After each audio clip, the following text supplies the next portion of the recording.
Ibu, bapak, saudari, saudara, rekan-rekan muda, dan adik-adik sekalian dimanapun kalian berada, bertemu kembali dengan saya Romo Tino SSCC di dalam catatan Pesiarah.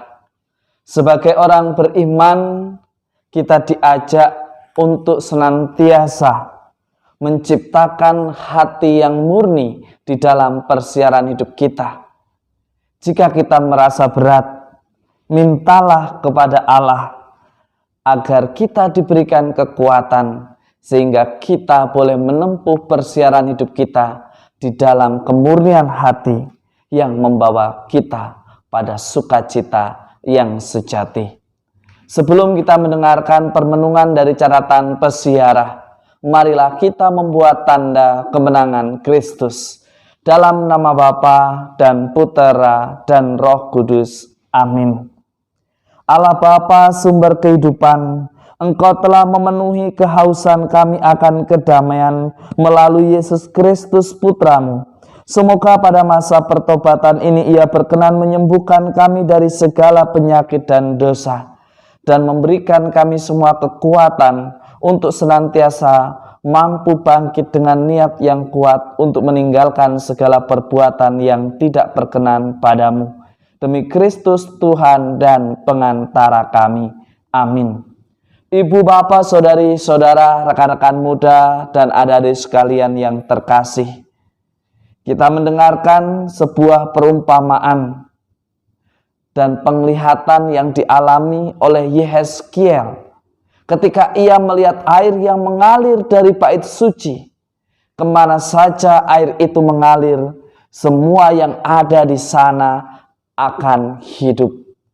Begitu pula dengan sabda Allah, apa yang difirmankan kita dengar, kita ingat ketetapannya dan kita lakukan, iman kita akan hidup dan semakin kuat dan bertumbuh berkembang sehingga menjadi berkat yang sungguh luar biasa bagi banyak orang.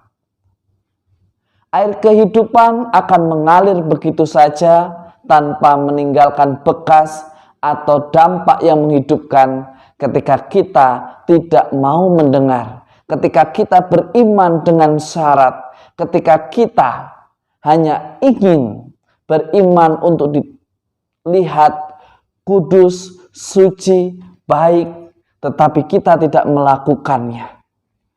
Bacaan dari kitab Yehezkiel mengingatkan Anda dan saya serta kita semua bahwa semuanya akan menjadi sesuatu yang menghidupkan dan membawa sukacita ketika kita memiliki kemurnian hati di dalam beriman, ketulusan di dalam beriman, dan tidak pamrih di dalam melaksanakan apa yang kita imani. Tetapi seringkali di masa sulit, di masa jenuh, kita mengambil jalan pintas yang memuaskan nafsu kita. Padahal itu sesuatu yang tidak diperkenankan atau tidak berkenan di hadapan Allah. Meskipun ada rasa bersalah, meskipun kita mengakui bahwa kita salah, tetapi akan menjadi percuma jika itu diulang dan diulang. Hari ini Yehezkiel mengingatkan, sabda Allah akan menjadi air kehidupan ketika kita memiliki hati yang suci dan murni dan mau diubah untuk menjadi pribadi yang lebih baik. Di dalam Injil suci menurut Yohanes pada hari ini, kita mendengar sebuah kisah ada orang yang lumpuh, yang sakit, yang berbaring di samping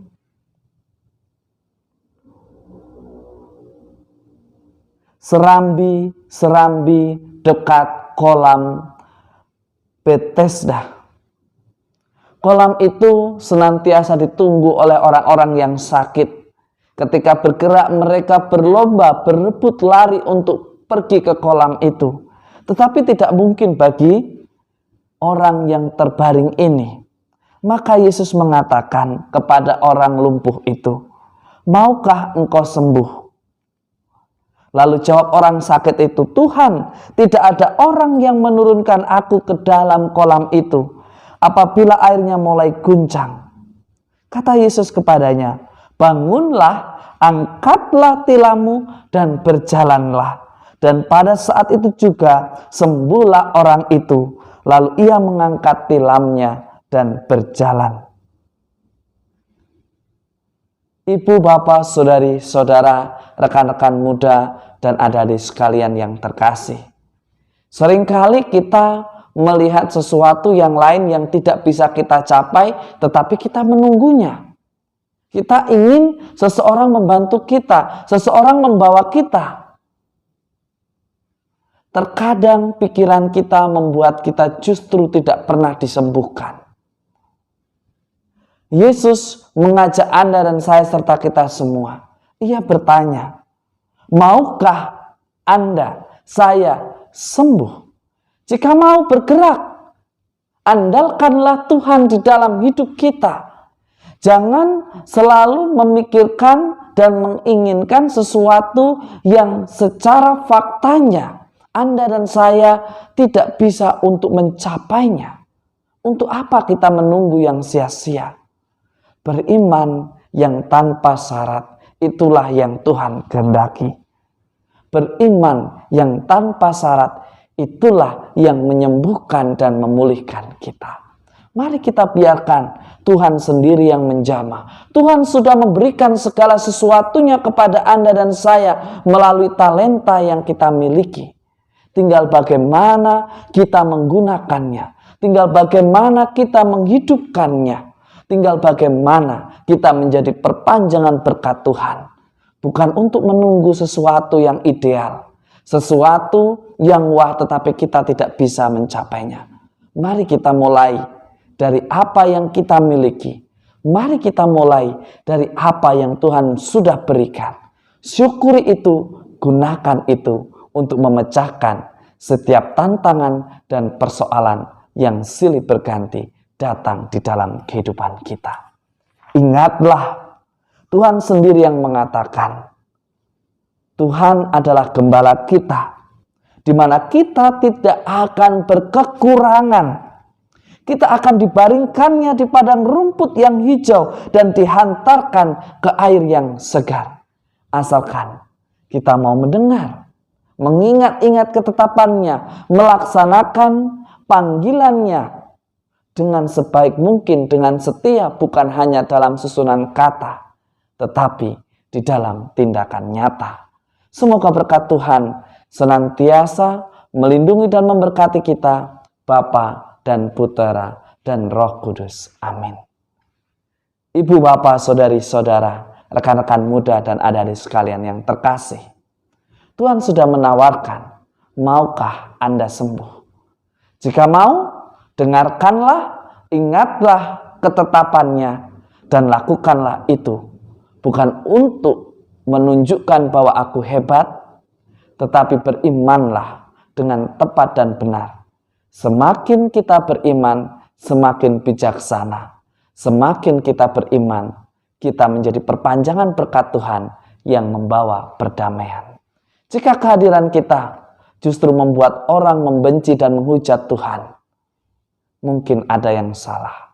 Dan mungkin juga cara pewartaan kita yang seringkali justru melukai dan memecah belah dan bukan mempersatukan. Beranikah kita untuk menjadi orang beriman yang benar, yang tidak hanya pandai menyusun kata, tetapi menghadirkan kedamaian itu dengan menjadikan dirinya sebagai perpanjangan berkat bagi kita semua. Selamat beraktivitas, Tuhan memberkati. Amin.